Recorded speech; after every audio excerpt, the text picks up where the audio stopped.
All right, it's Mahogany with HT Chronicles. We are here on a patio. You see the view, you see the vibes. We are here with Yoshi Vintage, a artist based in LA. She's up next, and we're here to get the inside scoop on what she has planned for us. Yoshi, what's the vibe? How long have you been in Austin so far? Man, first of all, thank you for having me. I'm excited to be here. I'm grateful to be here. Austin is a vibe. I love it. The music scene seems very alive and active. Yes. And just I don't know, the fresh air, the country vibes. Being from Michigan, I'm a country girl, so it's a good vibe. Yeah, I was just about to get into that. You are a Midwest girling. Mm-hmm. You are settling in for South by Southwest. What have you been doing so far? Have you eaten at any local restaurants? What local hotel have you checked out? How's it been settling in so far? Are you comfortable? I'm actually staying with a friend of mine at her loft. It's crazy, like real crazy. But I haven't tried the foods yet. I did try y'all grocery store. Is it called ABS? HEB. Oh, No, you're okay. I'm laughing because I just got to know IBS. HEB. that might be the best grocery store in the world. That might be the best grocery Facts. store in the world to me. Yeah. I feel like you can meet the love of your life in that grocery store. I'm laughing because I just got put on the HEB, and it's definitely like an eye opener. You're like, oh, this is, it's kind of Yeah. giving like the Target of warehouse grocery shopping. Yeah, it's a different vibe. I like it though. Yeah. I feel like you can get everything you need in there. Just make sure before you go, check out Cajun Eats in Pflugerville, because Cajun Eats, that's, yes. Okay, I'm gonna have to check them out. I'm willing to try out all the different foods and stuff. I gotta make my way to 6th Street for sure. Definitely. I know you've been hearing a lot about 6th Street since you've been here. Yeah. Okay. Well, make sure you stay on the east side. But for the most part, I've been checking you out. Have you been getting pulled by anyone else for interviews or performances lately, or this is your first stop? Yeah. So we got a lot of shows coming up here. 3 in Austin, then we're going to Vegas, then we're going to the Bay, then we're going back to the Midwest. So I'm like on kind of like a mini little tour right now. And then for interviews, actually, yes, I have an interview coming up out in Ohio at a radio station because they want to start spinning my music in the Midwest. Okay. So I'm excited to do that. And just, yeah, like me personally, I'm excited to more do the interviews when my project is out because I know once people hear the music, they're going to have a lot of questions. Yeah. Well, yeah, all project aside, like we were just talking about you being from the Midwest. I know, like I was raised in Dallas, but I'm originally from Ohio. You're from Detroit, not Detroit, Flint. Yeah. Okay, tell us about what brought you to LA, because you're based in LA, right? Yeah. What brought you to LA prior to your projects? Honestly, personal struggles. I grew up, homeless, in and out of motels. My mama struggled with a gambling addiction growing up. So never truly had a home, and it was more so of a thing of like, okay, I can stay here and struggle, Yeah. or I can get up and try to break these generational curses and go to LA, go all the way across the world and figure out what I can do from there. So LA just always seemed very much the opposite of where I was from. So I was like, I want to see what God has in store for me out that way. Heavy on that. And I know going through those types of hardships, you have to pick up on certain routines and how to move a certain way when you want something. It's more so if I don't do A, B, or C, I don't eat. Yeah. So how was dealing with that and being based in a place like LA where I've heard it's a little more aesthetically appeasing? How were you able to did you experience things like imposter syndrome, or no, you just came in like... I think we all struggle. I struggle every day. I'm not perfect. I'm not even in the pursuit of perfection. You know what I'm saying? But I think at a young age, I learned to love and accept myself and embrace the good, the bad. No matter what, it all makes me who I am. So, and just being a young black woman, I feel like I'm just here to inspire and disrupt. You know what I'm saying? I'm not here to fit into nobody's box. I'm here to break the box open. That part. You know what I'm saying? So I think it just have a lot to do with just always knowing my purpose. It's easy to fall victim to imposter syndrome or fall into depression even. But if you know your purpose, no matter what you're going through, you always gonna shine on the other side, and you always gonna come up out of it. So I just always try to keep my purpose close to me. Yes, and what brought you to your purpose? Like, you say you've been doing it since you were a child? Since I was a child, yep. How old? Since I was about 8 years old. My mom was like Kris Jenner. She used to put me in like every talent show that came to I like play. that reference, by the way, but go Yeah, ahead. she didn't play like that. Shout out to my mama. She a real one, for real. No, that's facts. If having that support system, I know it's been helping you, and I know it hasn't been easy with her taking on that load because, that vision you have to. How has that been for your mom supporting your career? Honestly, she didn't. She didn't support it for a long time. It had a lot to do with the things she grew up going through. Sometimes people feel like, well, if I can't do it, you can't do it either. So it was heavy. It was heavy till I moved to LA, and she realized that I was serious about breaking these generational curses, and I was serious about trying to become somebody. So I feel like it was a lot of resentment from her for a minute. And I knew it had nothing to do with me, though. It's just, people got their internal struggles, So we got to a place where we was able to have a real conversation, like a few years ago, about, like, me understanding she felt like she didn't get to do all the things she wanted to do growing up. And she apologized to me for not supporting day one and everything. So we in a real good place now, and she don't play about me now. Now she know every song word for word, so that's dope. That is telling because we are in an age of awareness and people are talking about breaking generational curses constantly. That does impact your dreams, especially as a child. So when you have those conversations, not to put that out there, I don't know if you want to talk about your age. You don't have to. I know I'm a millennial. So me and my family, we have those conversations daily. How do you feel like having that conversation has impacted your current moves and your project coming up? Having that conversation was just everything for me because you need to work through all your struggles in order to grow. Yes. So it made me want to even tell her story more. And it made me just want to even have more meaning in my music behind the things I'm saying, because I'm like, some people is just, they don't know how to express themselves. They don't know how to tell their story. They express it with, hate sometime or resentment or depression or different ways. I want to show people that it's possible to be you unapologetically. No matter what the flaw is, you can just be that, So. Yes, and you definitely are unapologetic indeed. I checked out some of your stuff. I didn't even have to, because it fell in line with some of the stuff I already listened to. I don't know if you're familiar with artists like Oshun and obviously Kendrick. Yeah. Not to compare, but I definitely see you collaborating with those artists. Thank you. One line that stuck out to me when I checked out one of your projects was... Tell Kendrick yes. I'm the first lady of PG Lane. That's what it is. Get it right, brother. It. Get it right, brother. Yeah, shout out J Real and shout out L, man. Shout out Nephew and my peoples, yeah. Yes. One line that stuck out to me when I was listening to one of your projects, you said, I created the alpha to protect the beta. It's going to be so many people that feel that. I'm pretty sure they already do. You said you created the alpha to protect the beta. Oh, man. I felt that so heavy. Like, you don't know. You don't know, sis. Yeah. So tell us, like, not even just getting into your current project, but even your previous projects.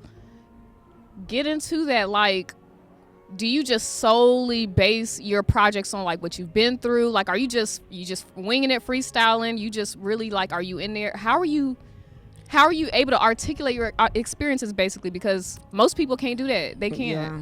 I actually appreciate that question because it's still a fight and a struggle every day. I'm still learning every day. Yeah. How to be unapologetically honest. I look up to SZA.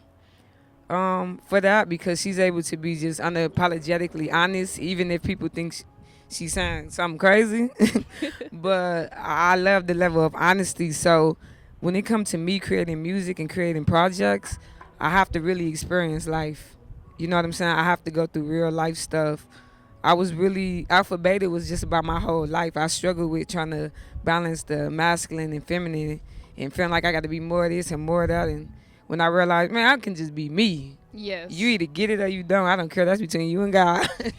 You know what I'm saying? So Definitely life experiences guides me every time. Because if I feel like if I don't have nothing to say, I don't need to say nothing then, you know. Mm-hmm. So I try to keep a theme or something, you know, or some type of life lesson within the project. Yeah. Yeah. You're definitely tapping into that topic there, navigating how to articulate your experiences, your feminine, your masculine. That's an untapped market to me. I know I love the girlies that go mainstream. I love them. But I definitely feel like you are unapologetically vocal. Yeah. How do you feel like going into the industry? You know, how do you feel like going into the industry will be received being that vocal? Or are you just like, whatever, it's whatever, I'm coming through? Um, I'm definitely a presence. I feel like, you know what I'm saying? Like I feel like my even if I walk in and don't say nothing, I think the aura is very aggressive, you know, just you know, so um I think the industry will try to shrink you and I know I mean I've been attempted to shrink for it sometime, but at the end of the day, it's more me just realizing like can't nobody stop what God has for you. You know what I'm saying? So it's a tricky thing, you know, Yeah. because I'm a human. So there's times where I'm like, people don't get me. I'm too different. Like, but then like there's times where I'm like, I don't care, you know. So I know I'm gonna get to where I want to go regardless, without shrinking. So that's a real good question for real because I can't sit here and lie and say it don't affect me sometimes. Mm-hmm. There definitely is times where I'm like, why I can't just be normal, like, and make, you know, what everybody else making, and then get my hit record, you Yeah. know? Like, I could easily do that, but then I'm like, it's not gonna feel like me. It's not gonna be authentic because I'm trying to be like somebody else, you know? So, yeah, it's a tricky door. The industry is a tricky door for sure, but I think rhythm and flow is when I was just like, man, it don't matter. You gotta just be you. You know what I'm saying? Regardless how people take it, you gotta be you. You know? Yeah, go ahead and share that experience. You know, in the era of awareness, it is being met with some pushback, with some censorship. Yeah. But you know, you're navigating. I'm seeing you doing it. How was rhythm and flow? What was that like? Um, it was fun. I'll say that. It was one of the most fun things I've ever done in my entire life. It was fun, real Yeah. fun. I met a lot of people that is just still close to this day, you know, and people don't know though that I was going through so much at that time when I was going through rhythm and flow. I was in the worst year of my life. Mm. You know, I was on the homie couch. My mother had a stroke, lost everything. She had a stroke and lost everything. Like, so she don't even know. She didn't even know I was doing rhythm and flow. She calling me every day crying. I'm trying to stay focused. You know, I started getting tunnel vision, and you know, it was an interesting process, and it taught me a lot. You know, Yeah. it taught me a lot about giving myself grace, learning how to not put so much pressure on myself, you know, and allow myself to just be human. You know what I mean? So it was definitely a very character building, you know, and it tested me honestly because people think they know what pressure is. You don't know pressure till you under pressure, like till No, you that. under pressure, you know, where it's just like okay, it's that you hearing that heartbeat sound in your head, you know, so it was character building, and it made me realize how strong I truly am. I was like, man, other people they crack when it come to certain things. Me, like, I might slip, but I'm gonna catch my balance and keep it going. So Yeah. it was a great experience. Like if I could do it all over again, I would do it the same way. I wouldn't do it no different. You know, there's some people who say, nah, I would have did this better. I would have did everything I did. Yeah. Like, you know, I would have did it the same way. So yeah, for sure. But you know, when you're going through stuff like that, you don't really have a choice. You can't slip or crack. At least that's how you're feeling. Yeah. You know, so the fact that you were able to find faith in something that's telling, Yeah. you know, you do speak a lot about God. Yeah. I like how open you are with that. You know, people are so judgmental about their faith. Thank you. Yeah. I actually appreciate you saying that to me because I had an A&R come to the studio one time. I was playing him music and he was just like, I don't think you know this, He was like, cause I don't think you're doing it performative. He was just like, you say something about God on every record. He was just like, you find some way to reference God on almost every song. He said that's rare, and he said it's actually mind blowing to me. Like he was like, and it shouldn't be, but it's just like that's cool. He was just like, I love how you reference God every song, no matter what. I try to always say something about the Lord. You know what I mean? Yeah. Well, do you see, honestly, you can't be kept in a box. Obviously, you're very aesthetic. You have different realms and layers to yourself. But do you see yourself, pulling an NBA YoungBoy and delving into gospel rap just a little bit? Say it again. Do you see yourself delving into gospel rap just a little bit?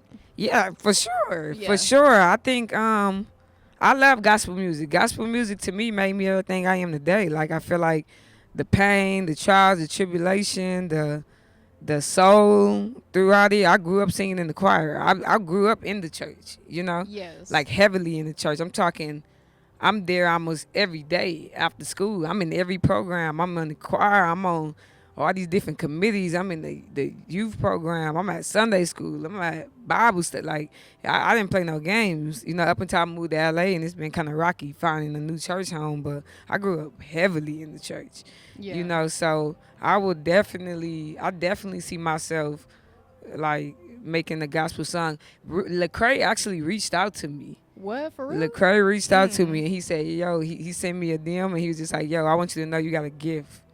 He was just like, you're dope. And I was just like, that was crazy to me. I was like, what? How this man, what are you doing listening to me, man? So shout out to Lecrae. Shout out to Lecrae for sure. But I definitely see that. You never know who's watching. You never know. Yeah. No, it was fire. So I definitely see me doing that. Yeah. Well, we're definitely watching you for sure.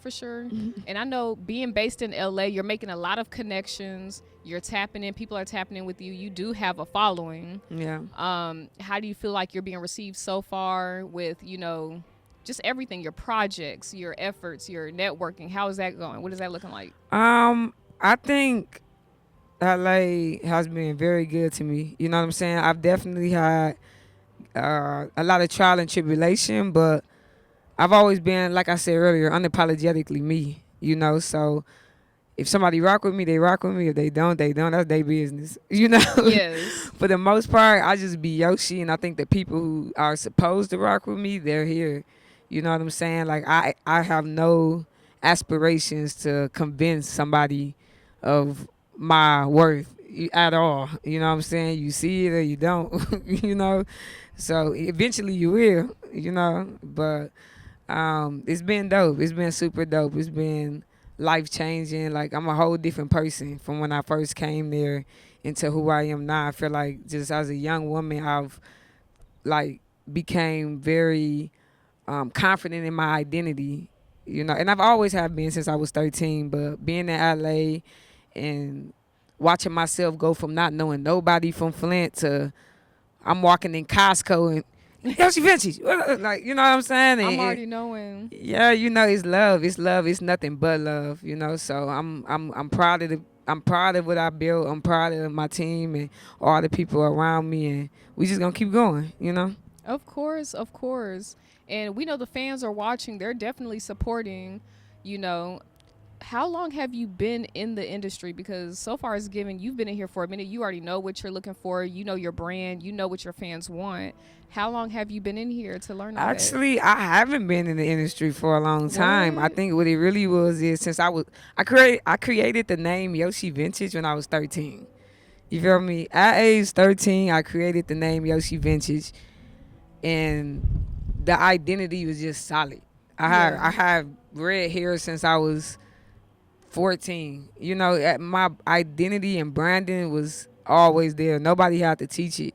Nobody had to give it to me. I was always Yoshi, So I would say being in the industry, if I'm going off real, like being in the industry, I'm going to say I only been in the industry really like 5 years. But I've been doing this music for about 15 years.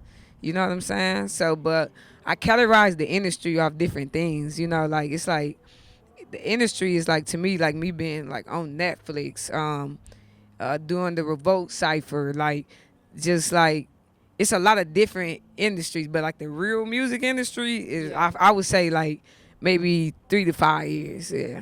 Yeah. Yeah, I was just about to get into that. You have been on Netflix. You've been on major platforms for sure, Yeah. for sure. You're tapped into some people that are heavyweight. Um, the fact that you've kept your name since you were 13, I'm not trying to, because I've had the same email address since I was 13. Most people don't do that. That means you are really in tune with who you are, and you know. I've had a clear path on who I am and my identity literally since I was 13. You know, and that's why I've gotten into a lot of trouble, because when you're a young woman and you know yourself, can't nobody tell you nothing. Like, and it ain't even a disrespectful thing. It's more so like, I know me. Like, I'm going to hear you out. I'm going to listen to you. But at the end of the day, I trust myself to make the decision, the right decision, you know. And sometimes people don't like hearing that because they want to feel like you need guidance, and I need the Lord's guidance. That's about it. You feel what I'm saying? So, yeah, no, it's very cool even just watching myself just be who I always been since I was 13. Nothing's really changed. And something cool was one of my childhood friends. She hit me up recently, and she was just like, "Man, I just want to say I love how you never changed." She was just like, "I've been knowing you since we was in kindergarten. You the same person. Like, it's nothing different about you." That You know? consistency. Yeah. I love consistent personalities. You know, the fact that you're the same, you're growing, but within your growth, you maintain the same it, you loyalty, know. the same Like, personality. it's crazy because I struggle with people trying to tell me that I'm too humble. Like, I'll have people telling me like, Yoshi, you too humble, man. You be They having probably mean too thinking, authentic. yeah. They be like, you be having people. They be like, you too humble. You be having people feeling like you don't think you. And I'm like, no, I don't feel the need to put nothing on. I don't feel the need to cloud chaser. Be like, I'm next to this person. I know this person. Like, I just let the work do the talking. You know, I don't need to act Hollywood. When you know you the coolest, you don't gotta put it on. Like, I know I'm the coolest in the flies. Why would I? You feel me? I don't gotta do nothing but just walk in. Like that, you know. So I like being sweet in a vibe, because I'm like, I'm not fake. I ain't putting nothing on. So if that's how you feel like I don't think I'm me, then I don't know. You know. That's going to carry you a long way, especially, you know, since you mentioned being what it's like being a black woman, the black woman's experience in your music and constantly being humbled. I'm sure you've come across that in the industry. Talk about your next project. Does your next project still touch on that being a black woman, navigating, constantly coming across, expecting to be humbled and silenced and just being you, or is it going to be something fun, or is it both? What are we expecting? So the next project is called Miss Michigan. And it's, I love it. Yeah, so it's gonna be interesting because it's gonna sound like me, but it's gonna sound like my regional sound at the same time. And it's about self acceptance. You know, so it's about realizing like, look, I'm me. I don't know what else to tell you. Yeah. You know, so it's heavy. It's unapologetic. It's that energy. I'm popping it. I'm just being unapologetically a dope, you know, black woman, and just I feel like giving that empowerment to the rest of us to know that, like, just be you. You know what I'm saying? Like, you don't gotta put on nothing. Like, black women, we have a lot of layers. Like, we misunderstood. You know what I'm saying? Because we have this duality that I ain't trying to speak down other races. I'm just keeping it band. That they ain't got really like that, you know. So we got these layers and this duality, and people don't understand it sometimes. They don't understand how we can be sweet, but we can also take charge. And they view it like, oh no, y'all just acting masculine. It don't got nothing to do with that. I know my power.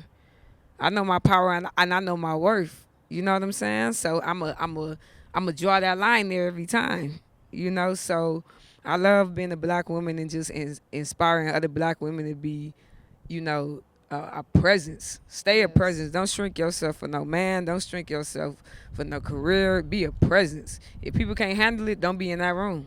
That's how I feel. If I'm a presence and it's too much for the room, let me go ahead and get up out of here. Oh, definitely. Let me call my Uber. Like, you feel me? Yes, and I hear a lot of that in your music. Like I said, that one phrase stuck with me. You know, you have a song called Protege, Yeah. where you're owning your identity, owning your brand. I'm pretty sure it's more than a brand, obviously, but you're owning that, saying, hey, this is me. Now, if you feel free to copy, feel free to sample, but this was going on over here. Talk more about that. Yeah, Prototype was just me popping it, you know, and it was me um just letting people know that, man, I'm this trademark USA over here, you feel me, like Big Yo's, like 101, you know. I think it was me just making it known that, look, always being me. I ain't never had to copy, always knew what I wanted. I'm the prototype. You feel me? You can try to copy it, you can try to take parts from it, but it will never be Yoshi. You know? Yes. It'll never be Yoshi. So I really am the prototype, man. It's crazy. Yeah, because the element you're bringing, we're in a digital age. People are rapidly going viral. Content is being copied. Mhm. I'm sure you've experienced that, Yeah. but you know, authenticity is peeped. At the end of the day, you can't copy that. You can't. You know, and you're bringing something that you can bring into the industry and collaborate with others. I can see you collaborating with people like Oshun, Kendrick. I mentioned that. Who Thank else you. do you see yourself collaborating with? I would love to collaborate with Lauren Hill. I would love to collaborate with Baby King. I love Baby King. He's so hard. I want to collaborate with everybody, really. Everybody. Like, I don't Yeah, even got no Dolce. cap on it. Yeah, everybody. Like, I want to. Let me see. Every time I ask this question, it's hard for me to answer it. Because there's so many. That's why so many people, that's so why I many just say options. everybody. I want to work with everybody. But I know Kendrick is at the top of the list. You feel what I'm saying? I work with Kendrick. I'll never do another feature again. I'm gonna just be like, nope, I got mine. Like, you feel me? So Yeah. he's at the top of the list for sure, because I feel like you know, growing up listening to him made me feel like I could be somebody. You know, County Building Blues is my favorite Kendrick song ever, because, you know, he's talking about living in the motel and growing up with all these struggles as a kid. I'm living in the motel. I'm listening to that song and I'm feeling like I can be somebody. You know, he made me feel like I could be somebody, and that, you know, I'm not as misunderstood as I thought, you know. So, and shout out to Kendrick, you know, because when I met him, he showed love. You know what I'm saying? When I met him, soon as I walked up, he already knew who I was. Like, I was walking up to say, hi, I'm Yoshi. He said, oh, you Yoshi. I already know you. Yeah. Dope. And I was like, you know me? Like, you know, my starstruck ass. I'm talking about, you know And me. you got to delve into that, because listen, the fans, you got some people watching that like Kendrick. They're gonna want more detail on that. Did you get any indicator? You don't have to give it to us all at once, but any indicator of a project in the future? I don't know nothing. Not you I don't don't know know nothing. Sis. nothing. You gonna do us like that? I don't know. No, I don't know what that man got going. I don't know nothing, Yeah. but I will tell you that, Or like, we with you together, you two. oh, I don't know nothing about that either. Listen, like, let me tell you. So, Kendrick dope. You know what I'm saying? Yeah. He sees art. You know what I'm saying? And it's just the fact that, you know, he did not have to tell me that he knew me. He did not have to. You'll meet somebody who will know you and won't say they know you. He They'll gave you your flowers. That's he gave me telling. my flowers right there, and he's my favorite rapper ever. You know what I'm saying? So it was just dope. And we got a lot of the same people. Like I said, shout out J Real, shout out L. And so anything is possible. You feel me?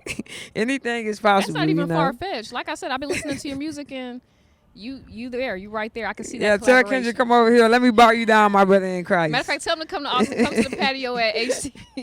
You know, so yeah. Well, we're looking forward to it for sure, honestly. And as far as your support, your fans, I've been peeping the fans also. I've been watching them. They do not play about you. Describe your fans. What's up with that? How is your interaction with your fans? How are you maintaining that support? I'm gonna keep it real. It's sometimes it's a lot, because people start wanting more. Like it get a little like hectic. Like Yeah. it get a little like, all right, hold on. Like, y'all know I don't know y'all for real. Like, you know, but it's an interesting dynamic. But a lot of people that support me now been supporting me for like 10 years. You know, like the new Loyal. yeah, fans. loyal So they're not day fans, they are ones. Seen, I've diehard. been almost at every show I've had, like, and the new fans, they're cool too. It's just interesting because they're getting to know me all over. So I'm not used to kind of like having to introduce myself a million times, Yeah. like to people. So, yeah, it's cool. It's cool. It's interesting, but it's cool. It's cool. Okay, maybe next time a few of them could pop out, because they definitely seem diehard. Your older fans. I'm learning about your new fans. Your new fans, they seem like they're like, okay, we vibe with this. Yeah, no, Are they coming love from Big TikTok? Yosh. Where they coming from? TikTok, YouTube? Yeah. Honestly, shout out TikTok, man, because before I got on Rhythm and Flow, I had a song called Alpha that went crazy viral. What's even crazy is sometimes there's more people who will walk up to me about that song than Rhythm and Flow. They'll be like, "You Yoshi, you made Alpha," like, and I'll be like, "Damn, that song was like a cultural like impact moment," So It was. yeah, no. TikTok, a lot of the new fans came from TikTok, which is dope because people don't get that is a good platform. You really can build like an entire world on there from the bottom up. What are we expecting with this next upcoming project? We talked about the feedback you've been getting with Alpha. Yeah.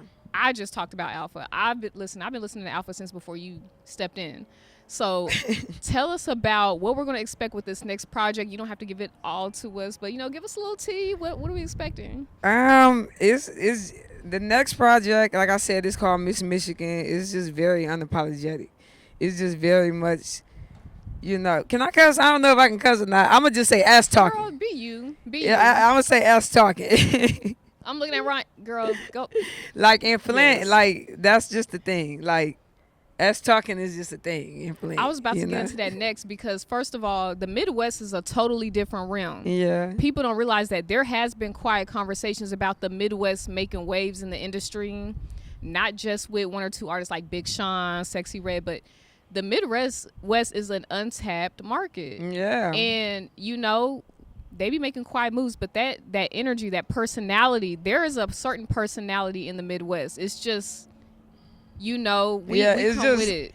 Everybody from Flint funny. Yeah. Like everybody from everybody from the Midwest in general. I think we Chicago, are like Detroit, yeah, Ohio. I think we are funny. Like we are funny. Like that's why I love Rio and Sada Baby and T Grizzly and all them because they are hilarious. Yeah. Like they bars be hilarious. I got one random question. Have you been getting, input about your style? Because in the Midwest, we don't care about what era it is. We gonna put that shit on. Right? Yeah. So it's like, have you been getting any, feedback about your style? Because I love this. I do. Adidas, like the fashion? top rolled up jewelry. I feel like I've learned to merge like two stages of my life. Like I've learned to merge the tomboy with the fine shit. You said I can't cuss? I mean, my bad. I'm going to be honest with you. I try not to, but I'm a little more demure, my bad. I forgot. no, my bad. I like to merge. Yeah. I like to merge those two together. You feel me? Yeah. So I am very much a tomboy. So I like to keep it like baggy at the bottom and then like baby tee at the top. Yeah. I just feel more comfortable when I got baggy bottoms. It gives balance though. Yeah. So I think I just like to stand out, so I like layers kind of. I like layers. Have you been seeing influence with your fans? Like, for example, you have the purple streak, which I'm feeling, by the way. Have you seen the fans picking up on things? Well, let me try the purple streak. No, honestly, it was, I just did this for the new era, but they was crazy about the red hair era. They was crazy about red hair Yoshi, but I gotta let her go. You know what I'm saying? I not let her go all the way, but my hair was red for 15. Wait, hold on.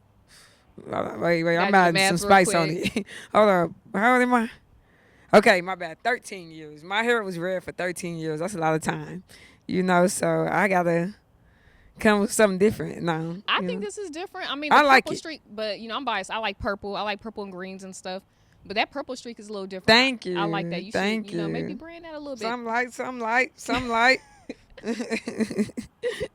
As far as your style, your brand, and what you're bringing into the industry, do you feel like you've been getting outside support, outside your fans, your mom, your manager, your team? Obviously you have a great team, by the way. Thank you. Obviously you have a great Yeah, team, a shout out my phenomenal team, man. They the illest. Have you been getting some support outside your team, like people who have been saying, hey, we might want to go ahead and, we want to join your team and uplift y'all a little bit? Or is Oh, it like, we got all the this? time. All the time. There's always people 24/7 like hitting my folks to help out and wanting to join the team. It's just, some of my teammates, they strict. They a little strict, As they when should it come to be. new people joining, especially Matisse, she's strict. So but I'm always getting I like outside support the most. Like I love when people who's not familiar with me see me and feel like, oh, I want to be a part of this. You know what I'm saying? Like, what can I do to help this grow? So I think that matters the most. I love being in places where I talked about this recently. I love being in places, stages, cities where people don't know me, because then I see how much people do gravitate towards me. So I like to go outside in my comfort zone of like, okay, all my supporters, my teammates. I like to see new faces come in and want to help and show love. Like, I think that matters the most. It's just how many people can you actually touch outside of that world that you're comfortable in. Like, I want to go beyond Yoshi Venture's world. Yeah. So I think it's been dope. It's been a maximum level of support outside of even in LA, different cities, and just it's been crazy, Yeah. So Attracting that support, that's telling, because that means they see what you're doing. yeah, That means what you're doing is intentional. yeah. So tell us, like, with you being intentional, putting yourself together, coming into this industry the way you are, how do you feel? Where do you see yourself? Where exactly do you see yourself being placed? Do you see yourself just strictly rapping? Do you see yourself also maybe, signing other artists, starting your own label, bringing in more Midwest artists, or, just being open to anyone? Yeah, so I see Yoshi Ventures just branching off into a lot of different things. People don't know that I'm really good at film. So I direct almost all my music videos. Like, I'm a real good creative director. So I love that. I'm also heavily into health because I have lupus and I'm hearing impaired. I'm 40% deaf. So I definitely want to figure out a way to like find a way to bring that into my world, find a way to do something that's for people that struggle, what I'm saying, with deafness. And I've been connecting with a lot of artists that's deaf also, which is cool. Yeah. And like I see that, like, I'm like representation for them. They feel like, oh, somebody like me, you know what I'm saying? Like, so I always try to wear my hearing aids when I can, just to make it known that I love who I am, you know what I'm saying? So I see it just being much more than music. Like, music is just a tiny piece of it. I Yes. see it going beyond that. I see it, getting agricultural, getting just. I see it just going beyond. I see myself as way more than just a rap artist. Like, I see myself as a businesswoman too, and it's just so many layers. It's so many layers. So I'm glad to have the team I have who allowed me to do all these things that I want to do and not feel like I have to just stick to one thing. So we got a lot of cool stuff that we've been building on, so. Yeah, and I'm stuck on that representation because, people are burnt out on the everyday. Yeah. People get so burnt out on what we're used to. You would definitely be bringing in something fresh and bringing awareness. Yeah. I used to be tapped into the hearing impaired community. So coming in, reminding people that, people who are hearing impaired can still feel music. We still need music. We still receive music. A lot of people don't know that they can feel the beats, and that's how they're able to enjoy music. So when it comes to making music, people don't get that. Like, I don't hear beats well. There's certain sounds I cannot hear at all. So if I choose a beat, like my producer should feel flattered. Because look, if I choose a beat, that means I'm feeling it on a whole nother level. Like, that means it's doing something vibrational to me. You feel me? Like, it's not like, oh, okay, I hear the beat, it's cool. It's like I have to feel this on a whole nother level to want to be able to write to it or be even able to write to it. So it's special. It's different. It's not It's I'm definitely a different person, you know, a special individual. So yeah, That's raw because that takes more than talent to be able to it's not decipher which easy. beat you like Yeah, and you can barely hear it. man, barely hear Yeah, no, it. if I was a producer, I'd be like, wait a minute, hold on. They might have to put me on a yeah. Yeah. But no, that's wrong. That really is. So, because there are plenty of rappers that are coming in with that same mindset of I'm burnt out on the everyday. We need something. We need something. We don't know what it is. We need something. Like Right. for example, I know I listen to all the girlies. Big Boss Vet, she came out, being transparent about having cancer. Yeah, that blew my mind. It did. I was shocked because I had been listening to her for a minute, and I was like, you never know what someone is You going never through. know what somebody going through. Do you feel like there's always a shift in energy whenever you are transparent about that, or you don't worry about that, or Yeah. what happens when you open up about that? For a while, I didn't. You know, for a while, I was embarrassed of my hearing. But eventually, I was just like, man, I'm me. This make me special. I don't want to be able to hear. You feel me? I like that I can turn my ears off when folks be talking to me, and I don't want to hear what they got to say. I can just stop trying to listen, like low key. Yes. You know, so it's a defense mechanism, low key. It's a superpower. You know, to me, I view it like a superpower. You know, so I think it just took me being like, this is what makes me cool. This is what makes me different from everybody. I don't want to be perfect. Yeah. You know what I'm saying? I don't aspire for perfection. I just aspire to, perfect in God's image. And that's just embracing who I am and doing my purpose. So it's tough. It's not the easiest thing, but I'm learning every day, and I embrace it as much as I can. When I can. So You really are humble, because even me outside the hearing impaired community, I get irritated with seeing certain things on social media. I'd be like, y'all realize they can still enjoy this, right? What are y'all talking about? But do you ever really consider what doors you can open for other people? The fact that you would be possibly considered a revolutionary, who else you can let in the industry, or the organizations you could start, the platforms you could give them. Do you think about that, or are you just kind of just letting God guide you? Yeah, 100%. I feel like representation matters. So I try to. I feel like what Nipsey say, if you don't stand for something, you'll fall for anything. Yep. You know what I'm saying? So I love that, and I embrace that, because I feel like you have to have a purpose. You gotta have a reason why you know what I mean? Like, why you waking up every day. How you expect to get to where you want to go in life if you don't even know where you going? You headed fast to nowhere. You know what I'm saying? So I try to always, you can't just do it for you. It gotta be for somebody else. It can't be just for you. So for me, it's just for people who have these struggles, who deal with homelessness, have these different type of things that make them different. Like, I try to, show them that it's beauty in it all, So, yeah. And unveiling stigmas too, because despite your, being hearing impaired slightly, dealing with homelessness, people have a lot of assumptions with that.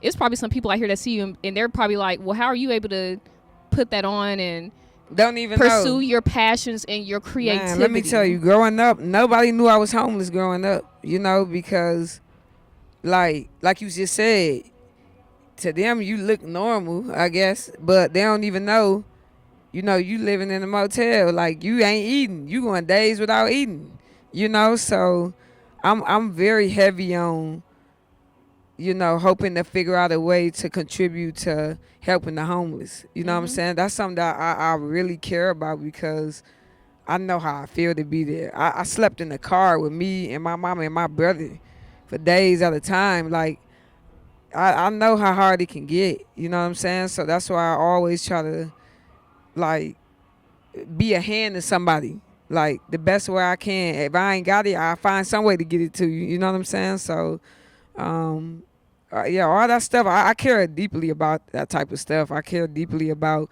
not letting people be discarded in this music industry. I feel like if people feel like, oh, you're not doing what they think you doing, like they'll try to discard you. Like, oh, okay, you ain't posting that you doing this 24/7 and keeping you up with must the not be doing. Joneses. Yeah, pocket watching and Oh parasocial. my gosh, Like, pocket watching. yeah, you know what I'm saying? So I try to always try to let people know that there's things that matter outside of all of the superficial bull. You know what I'm saying? There's people dying every day, you know, so I don't know. Yeah, I'm passionate about that stuff. Yeah, people forget you can have a balance. People forget that, going through those type of hardships, you still have purpose and you have to pursue it. They think all they need is just a meal to get through the day and a shower. They don't think about it like, okay, they need to cater to their mental health. They need to go to the gym. They need to, what are they good at? How can we facilitate that? And you're doing it. So I definitely think by you being transparent, you are helping someone who might have the same path. Yeah, no, and I hope so. Like, I hope when people see me or hear me, they feel the need to just be themselves. Like, I've had somebody tell me that they was just like, when I be around you, man, I feel I can just be me. You know, and I love that because I don't want nobody being around me thinking they got to put something on to feel like they got to be doing this or I know this person. I don't care about none of that. I don't care who you know. Well, if you cool, you cool. Like, I hate social climbers, low-key, because they're very, like, all they care about is what you got that could possibly make them look good and just climbing on up. Like, I'm heavy young man. If you ain't got nothing but you cool, I'ma still rock with you. Yeah. You got something in you cool, I'ma still rock with you. Like, I don't care about all of that. I think I've gotten far in life just by caring about more than what somebody can do for me and caring about how what I got, motion I got going, look to other people. You feel like I ain't doing nothing, that's your business. I could be over here loading up. You don't even know, you know? So, yeah, it's interesting. That's true. And I can feel where other people would be expressing being comfortable around you because I'm getting a little comfy myself. I was like, I don't know if I'm going to give HT all of that. Okay, I don't want to be too comfortable, but, we're going to have to talk some more. Before we head out, is there anything you want to tell, not just to your fans, your supporters, and your team and your people around you? Is there anything you want to tell people in Austin in general that are trying to follow in your footsteps or inspired by you? If I could give some advice to anybody that's trying to take that leap of faith, I would say just, be intentional. Be unapologetic and love yourself to the highest extent. Don't base your value off of how other people see you. Yes. Feel like you worth $10 billion every day. It don't even matter if you got $5 in your pocket. Like, feel like you already rich and you already who you are, because once you align yourself with your higher self, you get there quick, but don't be like, oh, I don't know if I think I'm like, just be you and go crazy, already have that on you. Don't shrink yourself ever, so. I like that affirmation. I do. Yeah. Well, Yoshi, this has been more than informative. This has been a dope interview, for real. Thank you. We're going to definitely have to follow up with you. All right, well, that wraps up HT Chronicles. We're here with Yoshi Vintage.